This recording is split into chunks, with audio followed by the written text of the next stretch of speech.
Maryland recruiting is on another level with another DMV commit.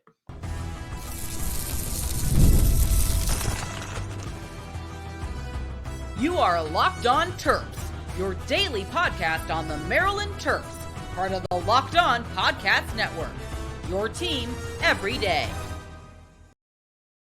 What's up, everyone? I'm Tre Moore, host of Locked On Terps, part of the Locked On Podcast Network, your team every day. So thank you for making us part of your day. And today's episode is brought to you by FanDuel. Make every moment more. As the playoffs wind down, the sports stop sporting like we want them to. But this summer, FanDuel's hooking up all customers with a boost or bonus daily. That's right. There's something for everyone every day, all summer long. So visit FanDuel.com to get started.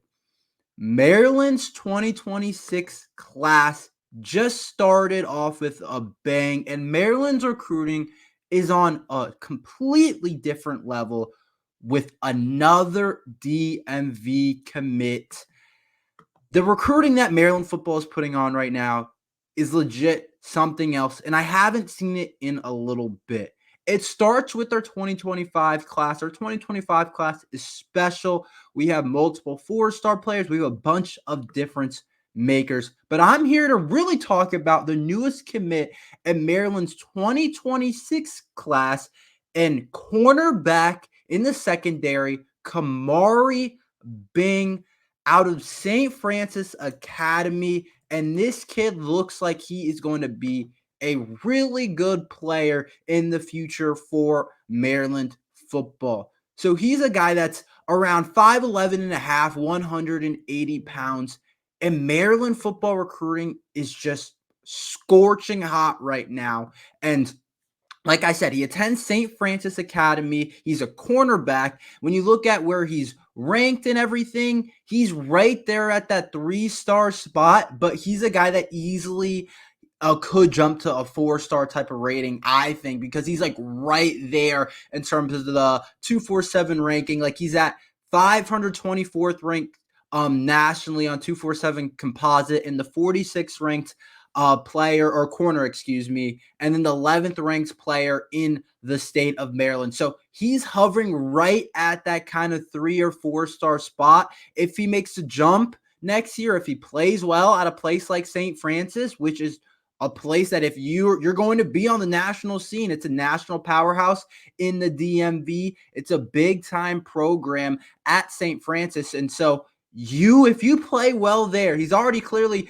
solidified himself as a pretty good player. But if he plays well and has another good season to great season, he's a kid that potentially could make a jump to 4-star status, and I wouldn't be surprised at all. But he's a really good player. When you go back and look at the film in terms of man coverage, he blankets receivers. He looks like a really good athlete, a twitchy athlete. He looks like he's going to be a really good cover guy.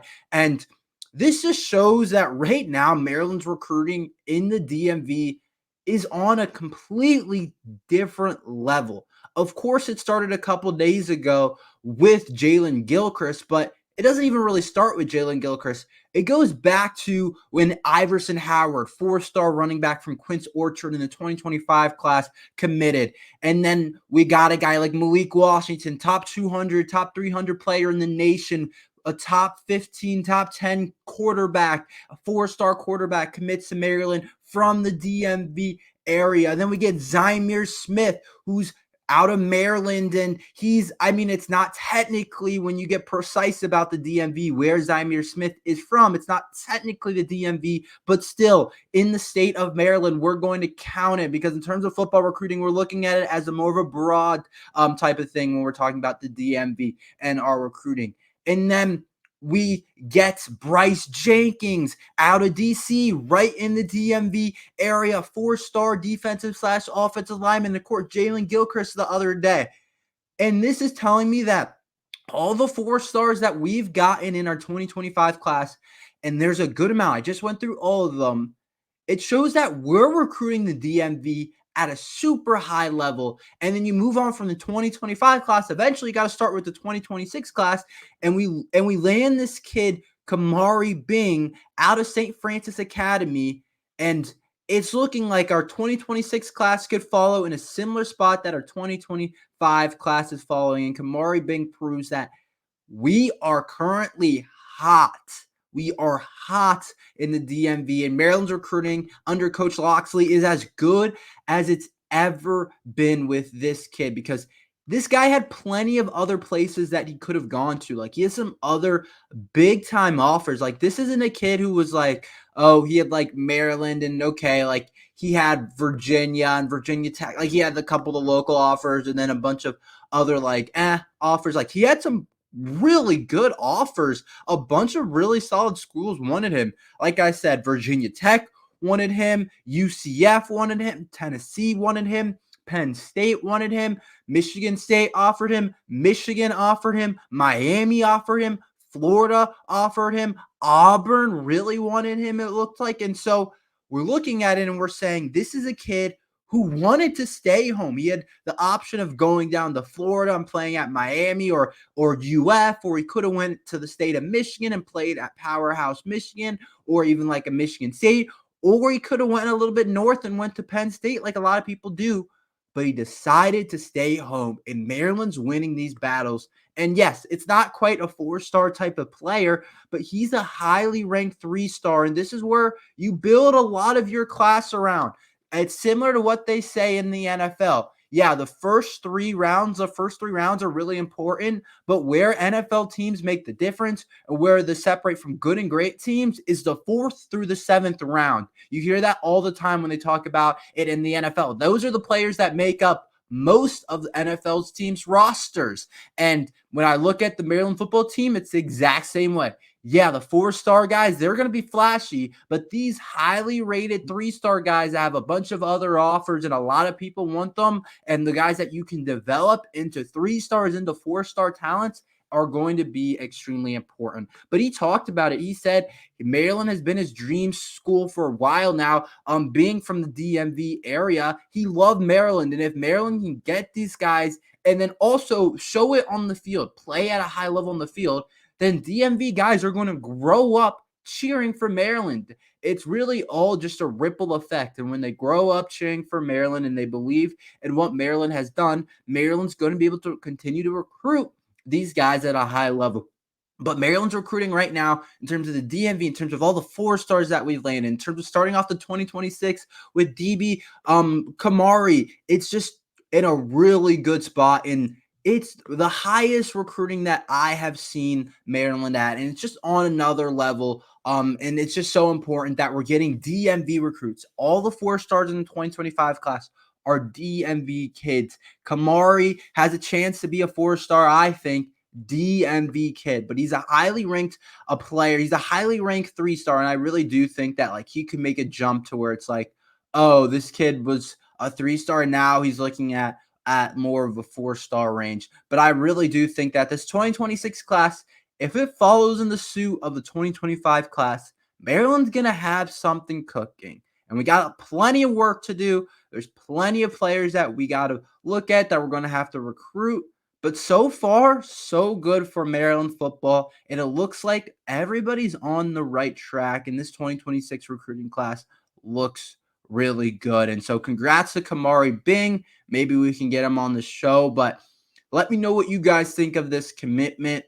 The 2026 class, I just think is going to be really interesting with how well the 2025 class went. I think the 2026 class is going to be really interesting because I think when you start stacking back to back really high level classes, then that's when you're in a really good spot. Sure, the Maryland 2025 class can be special, but the 2026 class has to follow suit. But right now, the Terps recruiting is absolutely scorching. It's hot, and let's see where this goes from now. Let's see if we can get anyone else in the 2025 class, which I'll be talking about a little bit later, so make sure you stick around for that.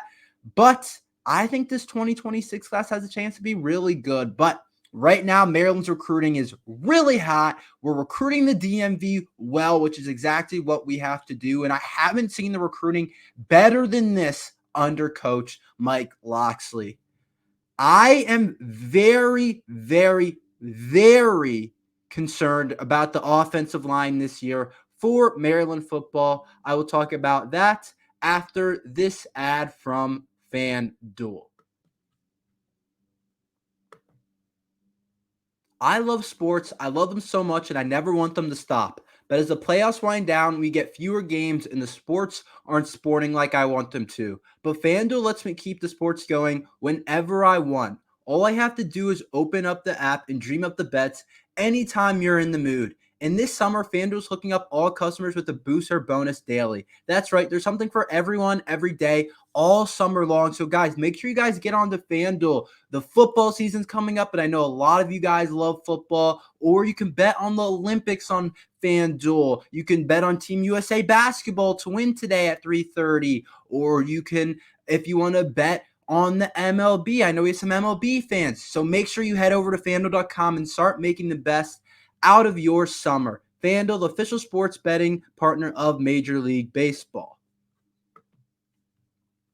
I am starting to get very concerned about the Maryland offensive line. When I look at the Maryland offensive line, before the season started, before the injuries started happening, I said, okay, it's not amazing in terms of solidified production. It's not great, but maybe it's something that we can work with if guys can stay healthy. But usually that's honestly not realistic when you're talking about offensive line play. Usually guys get hurt. Usually a guy will have a problem. Like, it's just what it is when you talk about football. There's usually injuries up front. There's usually, you need rotation. Like, you need depth in the offensive line and basically everywhere on your football team. But I went in and saying, if we can stay relatively healthy, maybe the group won't be great. Maybe it won't be good, but maybe it can just be decent enough for us to get by.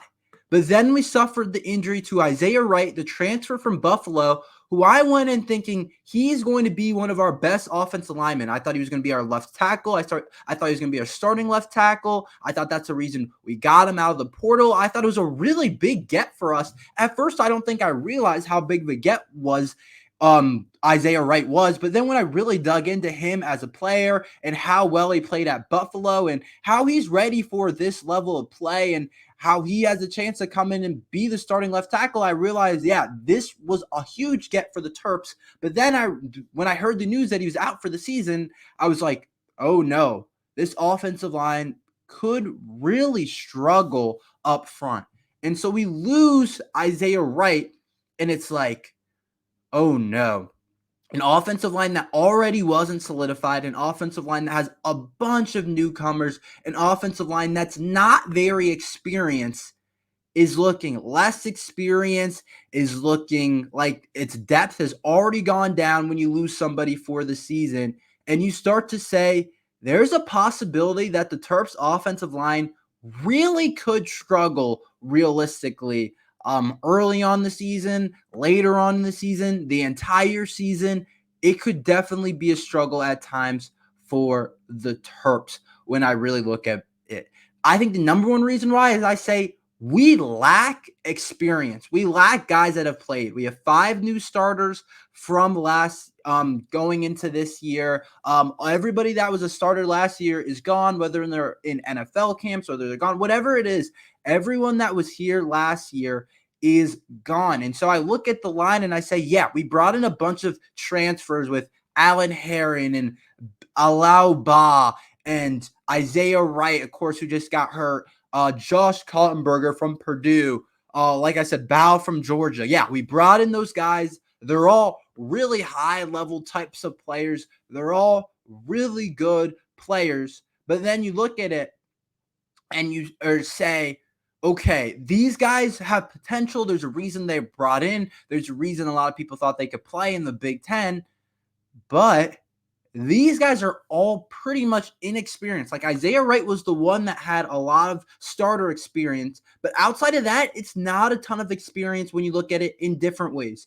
Josh Kaltenberger did play a decent amount at Purdue. But other than that, there's not a whole lot of either Big Ten experience or just playing experience in general. Yeah, Alau Bao, who I think is going to start at guard for Maryland. Yeah, he went to Georgia, and sure, you might think Georgia, powerhouse up front, really good program.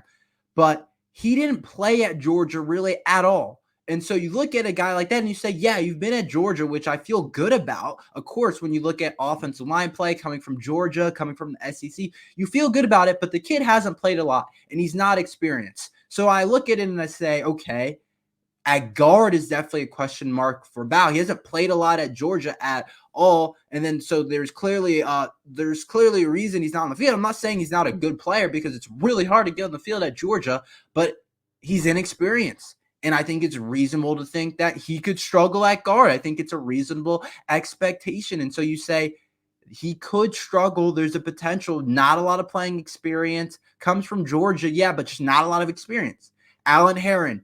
Yeah, he comes from a shorter university. And yeah, he's played a ton there, but that's not close to Division I. That's not close to Big Ten play. You're going to face completely different pass rushers. And sir, you have playing experience, and it makes me feel better that we were able to flip him from Penn State when he was committing, but still, it's like you haven't played Big Ten football, so that's still a real concern, and he's supposed to be probably a starter at either tackle spot, originally right tackle, and I thought Isaiah Wright would slide into left, but Alan Herron looks like a starter at right tackle, and he hasn't had any Big Ten experience, so Bow and Herron, guard and tackle, just not a lot of experience in terms of Allen, in terms of Big Ten experience, Bow in terms of just experience at all at playing. And then you look at it and you say, okay, Josh Kallenberger, yeah, he's played some. Yeah, we feel decent about him playing, and he's a pretty solid player. And we feel rather confident, but it wasn't like he was some standout at Purdue. He was a decent player, but nothing crazy. And then Kyle Long, we're not sure about Kyle Long at all. I don't know how he'll play in terms of Kyle Long as a player. And so we look at him at guard and say that's a question mark, even though he's been at Maryland. And then we got to replace our left tackle in terms of either Andre Roy or Marcus Dummerville. None of those guys are guys that would probably be starters if Isaiah Wright wasn't hurt. And so you look at it and you say, basically the entire offensive line, except for maybe center with Josh Kallenberger, who I still think has some question marks, you say there's question marks about. And when you go into the offensive line play, usually you're going to have a guy that maybe one or two or maybe even three guys that you have question marks about. But you're also usually going to have two guys that are solidified. You feel good about them starting.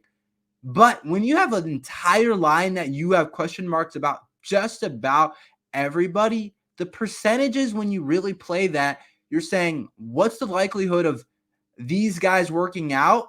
And 1, 2, 3, 4 of them playing high-level football. As you go up, the more amount of guys that you calculate that are going to play at high levels is just going to drop.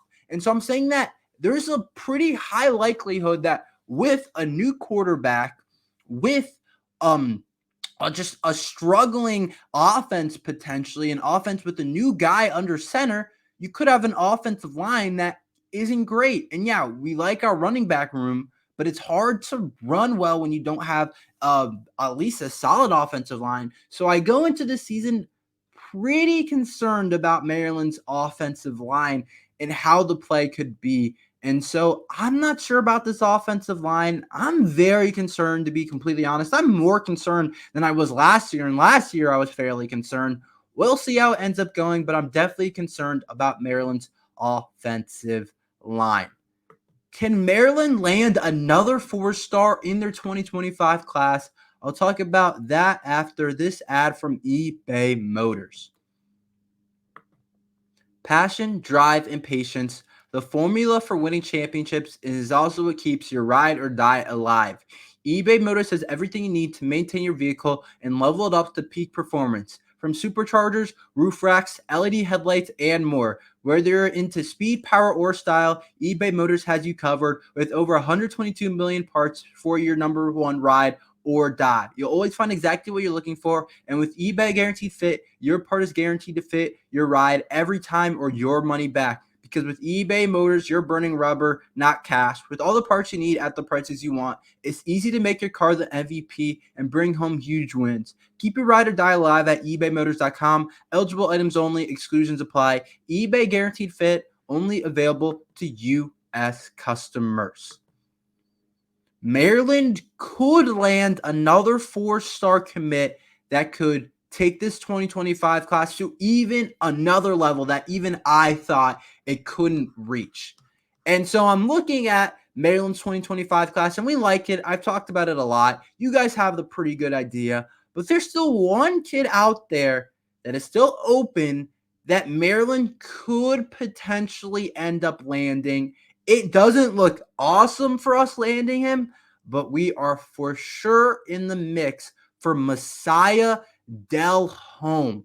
And he's a safety. He's 6'1", 196 pounds. He looks like he's going to be a really good player. He's from Virginia, which is interesting. So a DMV guy.